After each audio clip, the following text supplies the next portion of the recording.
like strong white glue.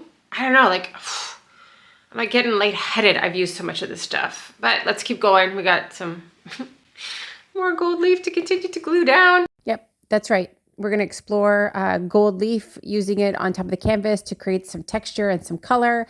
I'm going to stick it down with some regular white glue, nothing fancy, no gilding stuff. You know, this stuff you can get right at the craft store. As long as it's transparent, I think it'll work. And a cheap brush. That's what I'm going to use in order to put the glue down. And then I'll be using ColourArte's Vivid Intense High Flow Acrylics for the very first time in order to create, hopefully, a patinaed look on the background before we start to texture the canvas and make something really cool.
Okay, so let's do a recap as kind of how we got here, and then I'm going to give you some tips that I've kind of learned along the way. This is the very first texture painting like this that I've ever done, utilizing, you know, that, what do you call it, wall spackle, you know, to fill like holes, screws, holes in your wall, you know, after you hang a piece of art that you no longer like or it's at the wrong height. You know, those holes. And that instant filler that you use, that's what I put down. It cost me like $3 at the local store here.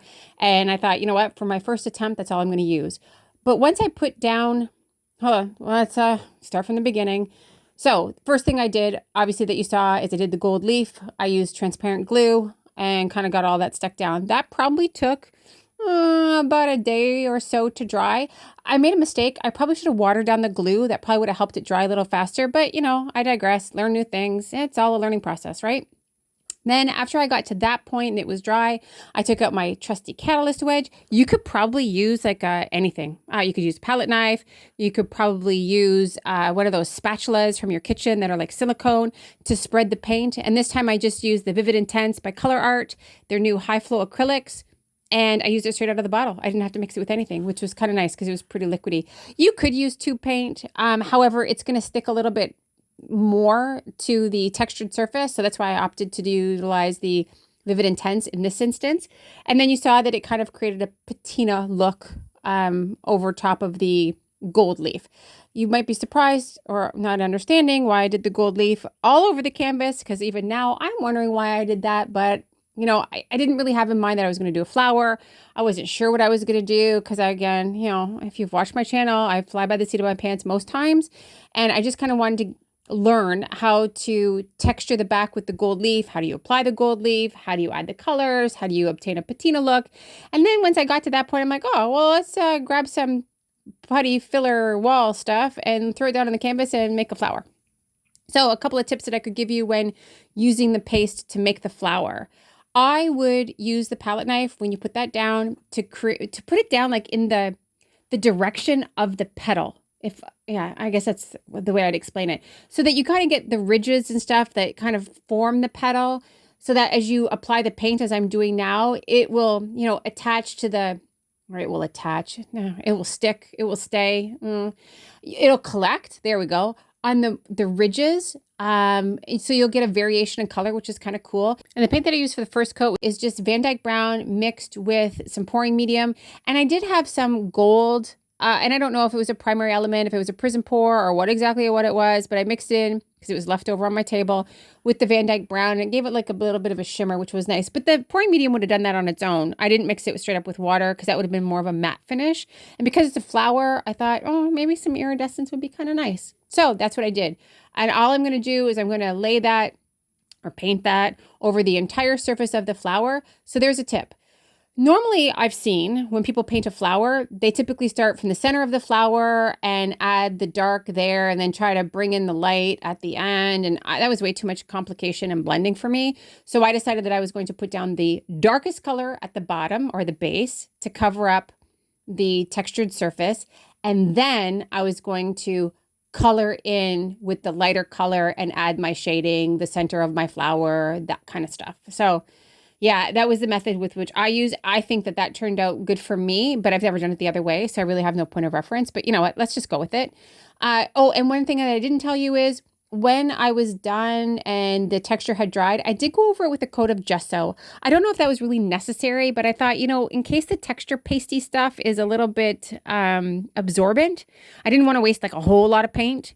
So I thought, well, I'd rather just use some inexpensive gesso over the top of that. Hopefully it'll help, you know, reduce the amount of porosity, if that's a word. I don't know. If it is, if it isn't, it is now.